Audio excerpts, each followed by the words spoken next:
This has been a week to end all weeks in terms of scientific breakthroughs, AI breakthroughs. I mean, holy mackerel, the world is changing right before our very eyes, and this week will be one to remember.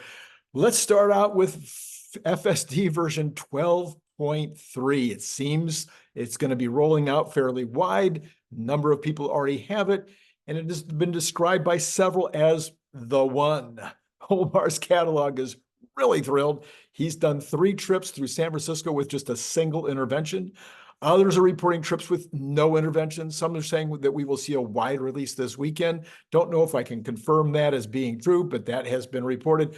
Bradford Ferguson is not here tonight. The reason he's not here tonight is because, as you know, he's been driving across the country on 12.1, testing it out, giving us feedback. Well, somebody made a 12.3 available to him tonight, and so he's out right this minute, driving it around somewhere out in Nebraska or someplace. And he says on his very first drive, no interventions. He said the acceleration was as smooth as butter. That's how everybody's describing things. He said that pretty much it did what it needed to do, and he's going to continue to report. I've asked him if he could possibly come in on Saturday. I'll tell you why in a minute. I've got a very special guest tomorrow, and so I couldn't really get him scheduled for tomorrow, but maybe he'll be here for Saturday to give us an update on how that 12.3 is going along. Now, by Saturday, maybe everybody and their third cousin will have 12.3 and it will be less relevant, but we'll see what happens. All right. Then this morning, of course, we had Starship going to orbit, and now we enter a completely new era in space. And as I mentioned this morning, it's getting, some people are giving it headlines, but it's certainly not the top of the page anywhere. And yet it is a breakthrough that is monumental in terms of the future of life on Earth, not just what's going to happen in space, not just in terms of being interplanetary, not just in terms of the satellites we can put up. No, it's all about how all of those things are going to impact your life and my life on a daily basis. And that includes communications, that includes military strategic strategy. It includes transportation of people and product across the world in record times. At record low costs. That's part of the whole deal, is the record low cost. As this, when this thing is fully operational, fully able to land, and be reused, the amount of the cost to deliver. This is Elon Musk's prediction, not prediction. He knows this is to be true because all you're going to be paying for is fuel. The cost to deliver a package from Los Angeles to Hong Kong will be in 45 minutes. It'll be less than the current cost to deliver a package from Los Angeles to New York by an airplane. So Starship is, incredible. Another big deal, very big. I could go on this for an hour. In fact, if you go over to Brian Wong's channel, when will that be up? That won't be up. I think it'll be up maybe tomorrow, at the worst case Saturday. We've just on Brian Wong's channel, which is of course Next Big Future. You can take a look at the video that we created today on that channel, and I think you'll find that to be very interesting as we go deep into what's happening there. All right, then Figure A1 showed us that robot yesterday that talks and can do useful work at human speed. What's going to come up next in the robot space? Will there be a response from Tesla? Will there be a response from others? You've got 21 folks fighting in that space, and the increase in the ability of these bots has been happening on a almost daily basis. I mean, we had 3 or 4 days there with no new videos, and we were like, what? We haven't seen any new. It's crazy how fast that particular area is moving. Well, if that's moving fast, then AI and AI apps and AI, methodologies and stuff, that's just mind-blowing right now. So you have a lot of new AI products coming out, almost impossible to keep up with. And so Claude comes out the other day.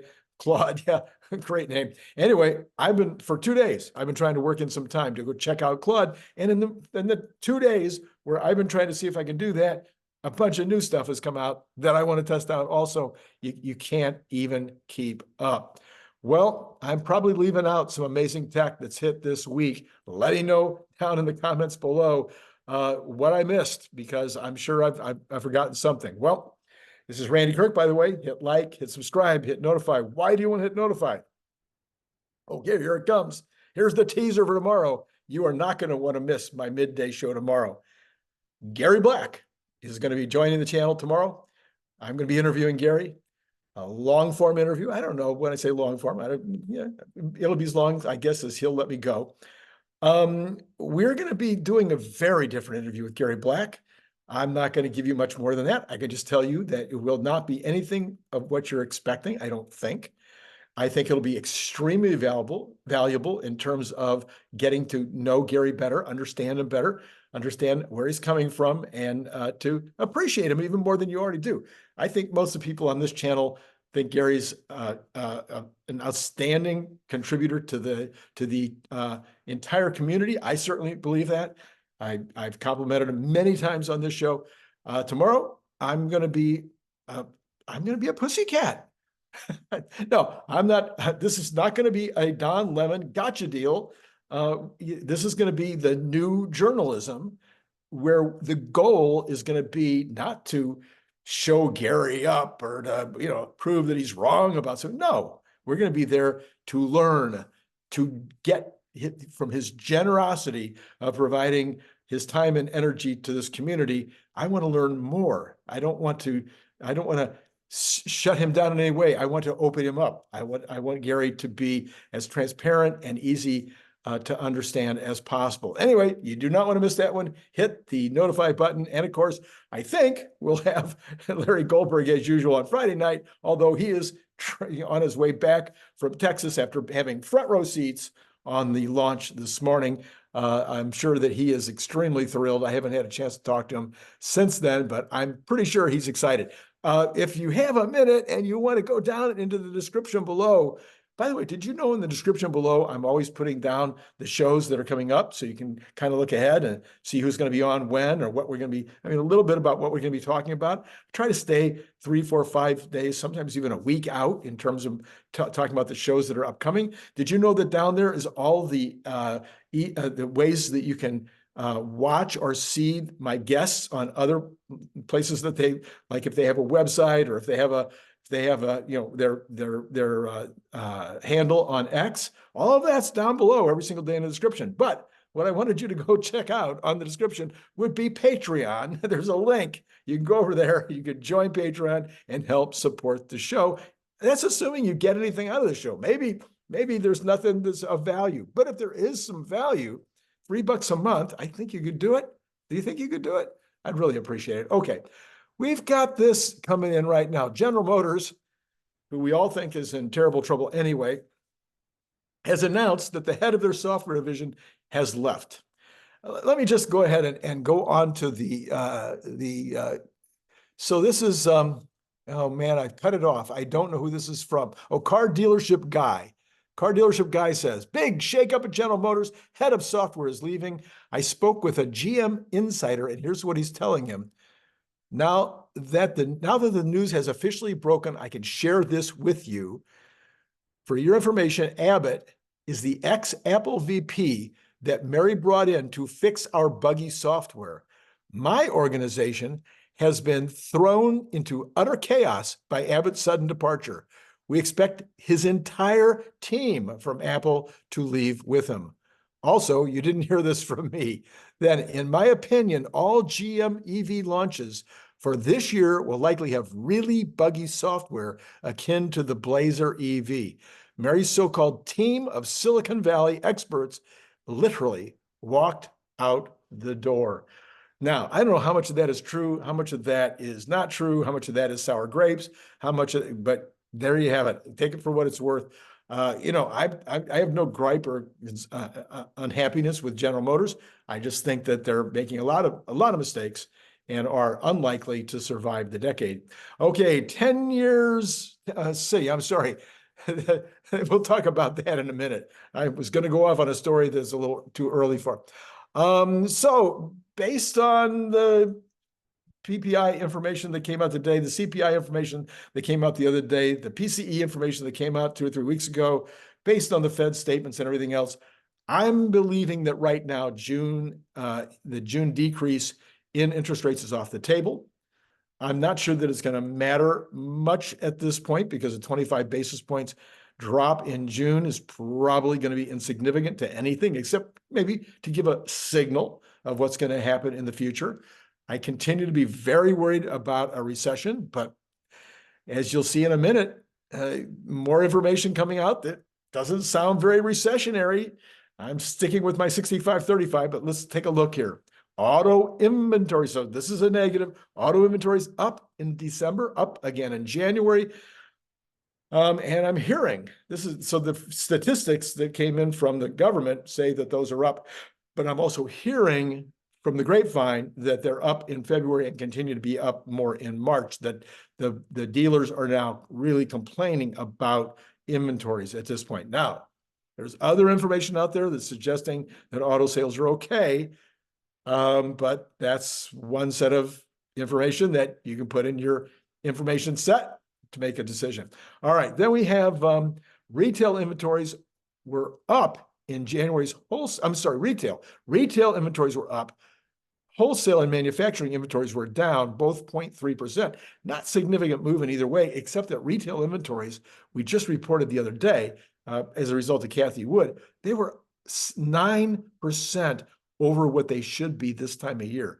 9% is huge for retailers to be over inventoried, and it means they're going to be moving inventory. They're going to be lowering costs and lowering prices in order to make something happen at retail. So that's another, and that could be, and the car inventory problem could add to the problems at the regional banks, which we've been talking about over and over again. Now we don't normally talk about this very much, but we got Nvidia down 100 points or almost 10% since its all-time high last week. 100 points. So I wonder what you guys think. Let me know in the comments below. Do you think that Nvidia just got way past its right valuation? Do you think this is got too frothy and so people are taking profits and it'll just start going back up like we've seen Tesla do a million times before, or Apple or many other companies? What do you think's going on with Nvidia? Do you think it's just a pause and it'll go even higher? Everybody's talking about passing Apple.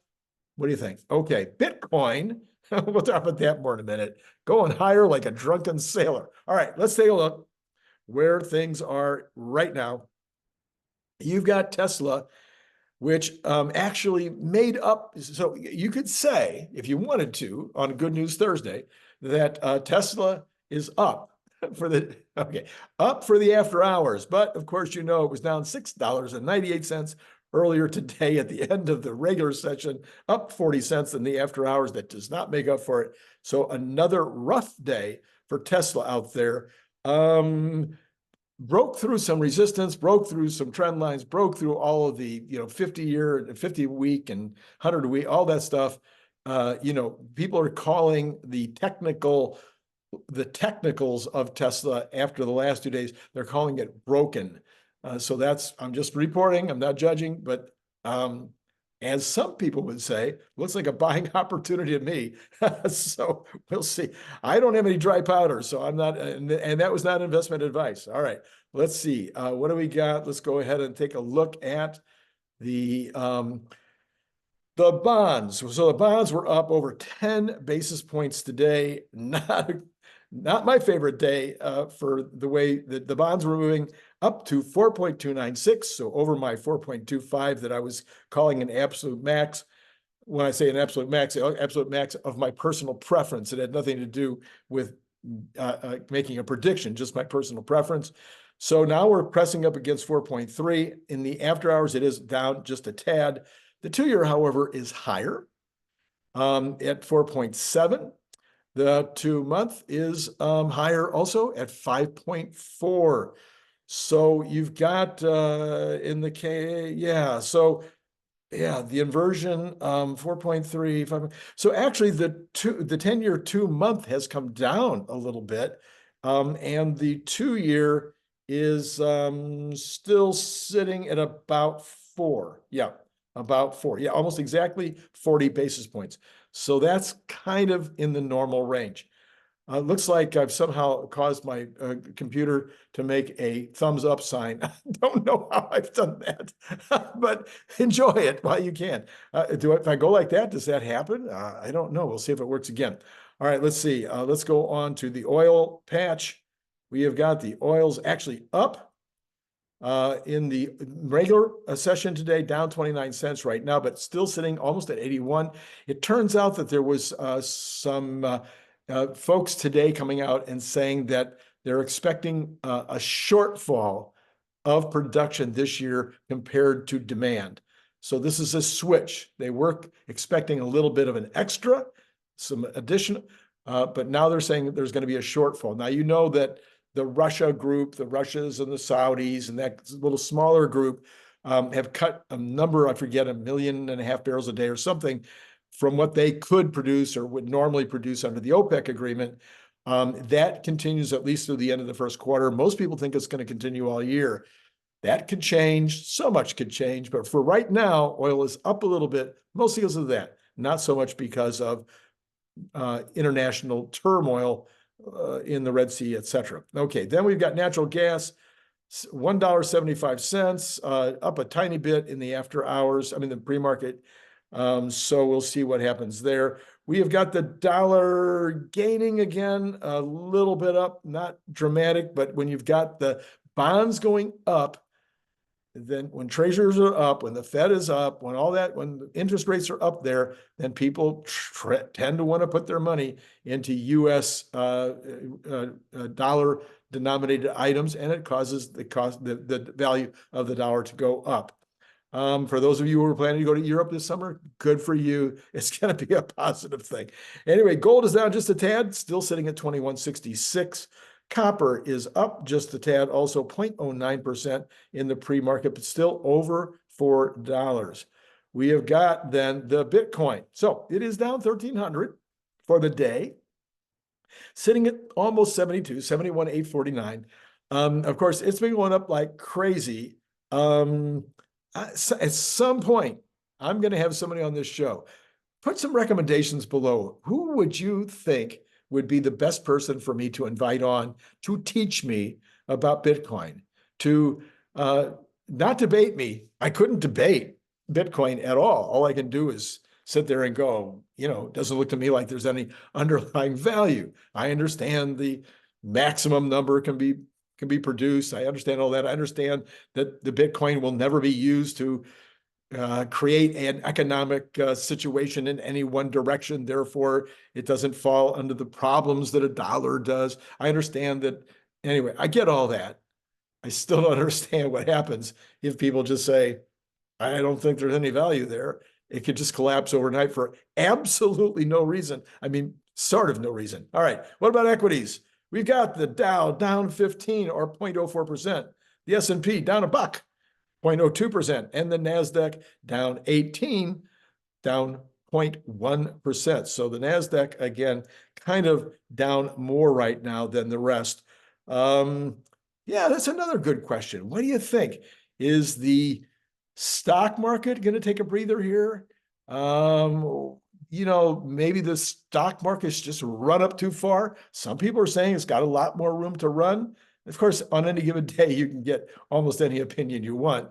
By the way, for those of you who care, my lighting has changed a lot today in terms of where the sun is coming in and how it's hitting and stuff. And my lighting absolutely didn't work like normal. So it isn't that I have forgotten my lighting. It's because when the lighting was on, it was even worse. Let me show you. I want to just, as long as you're still here, let's see. Here's what it looks like with the lighting on. See, I'm not sure that, that's almost worse, right? So I could try different, like a blue or like that. Well, that's not too bad. That might have been, but it's still kind of washed out, right? I don't know what I'm going to do about in the afternoon show when I've got the sun streaming into the room like this. All right. So don't forget Gary Black tomorrow. Don't forget, I've got, Larry Goldberg probably tomorrow night, maybe Bradford Ferguson on Saturday morning to talk about 12.3. Earlier today, of course, I did a video with Cern Basher. Fantastic video. Everybody seemed to enjoy it. Lots and lots of charts and slides and stuff about where the about the S&P. I can't go into it because he had this potpourri of interesting slides, many of which were eye-opening. I'd never seen before, sometimes never even dreamed. So really super interesting. I'll put the card for that right there. I think I've done it. I think that's all there is to do. By the way, somebody out there said that my jokes aren't even as good as Cern's jokes. In the comments below, who tells better stories, me or Cern?